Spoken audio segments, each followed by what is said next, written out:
سلامونه ملګرو، امید ده چې ټول روغ جوړ یاست او ژوند مو ښه روان وي. یو نوي درس سره بیا ستاسو خدمت کې حاضر یم.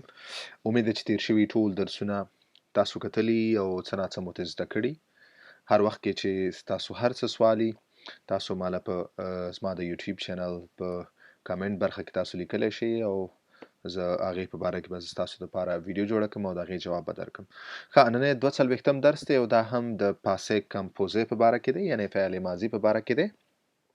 دا د فعل ماضي یا د ماضي زمانې چې کومه سلسله ویډیوګانې موږ شروع کړې د هغې 4م درس دی.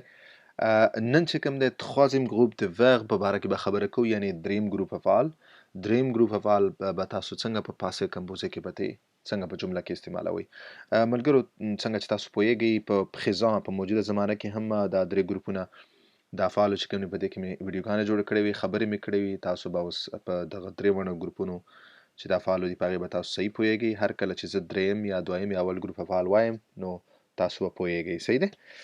نو راځئ دغه دریم ګروپ افعال کم دي او دا به څنګه په پاسې کمپوزې کې موږ ته استفاده کوو. مخکې ځو. ښه، دریم ګروپ افعال ته چې کوم د هغې ته ویلی کېږي verb irrégulier، یعنې په انګلیسي کې موږ وایو irregular verbs، یا هغه افعال چې کوم یو قاعده قانون نه لري. اول او دویم ګروپ افعال چې کوم دی هغه موږ څنګه لکه ولې د تیر شوي ویډیوګانو کې هغه د هغې ته ویلی کېږي régulier، یعنې ریګولر افعال چې هغه یو قاعده یو قانون لري او هغه قاعده قانون تاسو تعقیب کوئ او هغسې هغې باره کې تاسو بیا هغسې جملې جوړوئ. ولې irrégulier د دې چپه دی، یعنې هغه افعال چې هغه کوم قانون قاعده نه لري، دا چې څنګه جوړ شوي هغسې باید تاسو په یاد کړئ، هغسې زده کړئ او هغسې ته استفاده وکړئ. صحیح دی؟ ما یو څو افعال دلته تاسو ته په دې قوسونو کې راوړي، د دې انفینیټیف حالت کې مې درته راوړي، په خپل فارم کې چې کوم دي په خپل حالت کې دي. لکه aller ویلی کېږي تګ ته ویلی کېږي تلل. apprendre ویلی کېږي زده کړه، to learn زده کول. avoir ویلی کېږي to have یا لرل، مطلب ملکیت لرل. connaître ویلی کېږي انګلیسي کې موږ وایو to know پوهېدل. او بل croire ویلی کېږي to believe یقین لرل. او faire ویلی کېږي to make or to do یو شی جوړول یا کول، یو کار یو څه کول. صحیح دی؟ نو دا چې کوم دي دا خپل انفینیټیف فارم کې دغه افعال دي او دې ته دریم ګروپ افعال دي یا irregulier یا irregular افعال دي. دا هغه افعال دي چې کوم کله پاسې کمپوزې کې تاسو استفاده کوئ څه خاص قانون یا دغه نه لري چې هغه تاسو تعقیب کړئ او جملې پرې جوړې کړئ. دا چې څنګه زه اوس جوړوم، څنګه یې تاسو کوم، هغسې باید تاسو په یاد کړئ، هغسې زده کړئ. صحیح دی؟ ښه، مخکې ځو. ښه، اوس دلته ما ته تاسو دغه ساخت د پاسې کمپوزې بیا دلته تکراري راوړی، ځکه زه بار راوړم چې تاسو په دې ساخت سره سم صحیح بلد شئ. د جملې ساخت په پاسې کمپوزې کې څنګه دی؟ اول به تاسو فاعل به راوړئ چې کوم ما درکړي چې لکه ژ چو ایل ال.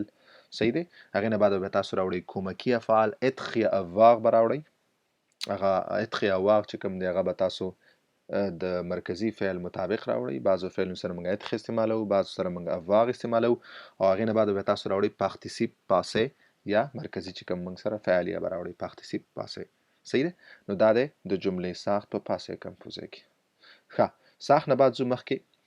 اوس ما دلته یو څو مثاله جوړ کړي دي ستاسو دپاره چې تاسو اوس پوه شئ چې که پاسې کمپوزې کې موږ دغه دریم ګروپ افعال راوړو نو څنګه به راوړو.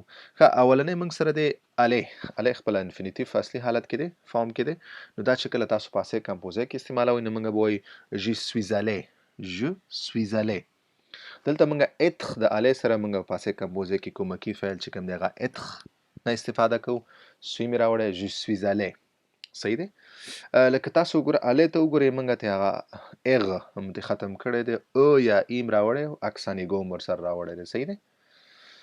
بیا موږ سره دی tu allais. صحیح دی؟ tu allais.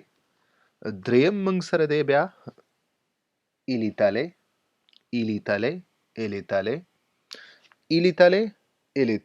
صحیح دی؟ بیا موږ سره دی nous sommes allés. صحیح دی؟ nous sommes allés. بیا موږ سره دی بل vous êtes allés. صحیح دی؟ اخیری دی موږ سره ils sont allés. صحیح دی؟ زه بیا تکراروم ځکه مې تاسو ډېر قراره وویلې واضح چې تاسو هغه تلفظ صحیح باید پوه شئ. اخرني درې که تاسو وګورئ د نو سره وو سره او ایل او ال جمع ته وګورئ، دلته موږ د فعل سره اس راوړی دی. صحیح دی؟ ځکه چې هغه موږ د جمع د پاره هغه اشاره کوي جمع د پاره ډیرو د پاره صحیح دی نو د الی سره به تاسو چې هر کله نو یا وو سره ایل یا ال جمع استعمالوئ نو تاسو به اس هم راوړئ زه بیا تکراروم دا je suis allé tu allé il est allé elle est allée nous sommes allés vous êtes allés ils sont allés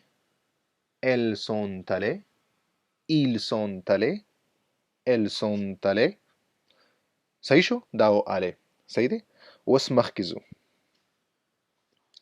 ګوره دلته اوس ابخاندغ موږ سره دویم چې کوم فعل هغه ابخاندغ دی د اصلي حالت کې دا چې کله موږ پاسې کمپوزیت ته ولو j'ai appris اوس که تاسو وګورئ je suis allé هلته آلی موږ په اخره کې اغ ختم کړی و او یا ایم د اکسانیګو سره راوړی او دلته وګورئ صحیح دی مغه پاسه کمپوزر دلته موږ اکسانیګو ای نه دی راوړی دلته موږ اس ور سره اضافه کړی دلته راوړی نو ځکه دته د دې څه قاعده قانون نه لري نو ځکه دته verb irregular ویل کیږي صحیح دی یعنی irregular verbs څه قاعده قانون نشته چې ټولو د لپاره مغه یو شی موږ استعمال کو صحیح دی دواړه irregular افعال یو ځای کې د دې چې کوم دغه څه جوړ شوی دی داسې به تاسو زده کوئ صحیح دی نو موږ سره j'ai appris صحیح دی tu as appris او دلته بل د افغان سره مونږه اواغ راوړی دی صحیح دی او الی سره مونږه اتخ کومکی فعل استعمال کړی او دلته هم کومکی چې کوم دی اواغ نه استفاده کړی صحیح دی il y a elle après صحیح دی nous avons après صحیح دی vous avez après صحیح دی ils ont après صحیح دی زه بیا تاسو لپاره تکراروم j'ai appris tu as appris il y a elle après nous avons après vous avez après ils ont après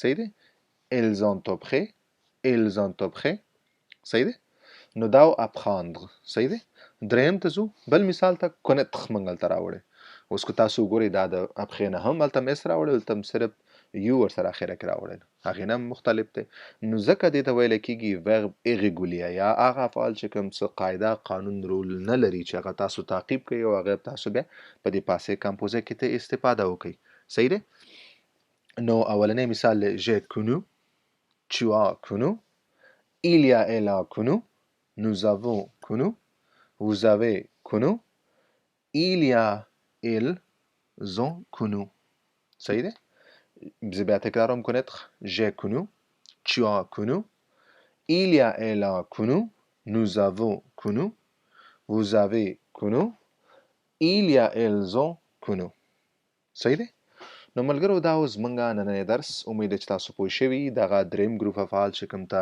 irregular ویل کېږي نو هغه په پاسه کمپوزه کې موږ څنګه ته استفاده کوو څنګه به ورسره جملې جوړو نو دا اوس موږ درس دغه ویډیو تاسو بار وګورئ او دغه سه irregular افعال چې کوم دي هغه نور هم پیدا کړئ او زده یې کړئ په جملې کې د استعمال طریقه هم زده کړئ ما دلته د جملې جوړولو ساخت هم جوړ کړی و دا تاسو ذهن یاد کړئ او چې هر کله تاسو یو فعل زده کوئ نو بیا تاسو په دغه جمله کې ور فټ کولی شئ او جمله جوړولی شئ مننه ملګرو تر بلې ویډیو پورې ښه وخت په مخه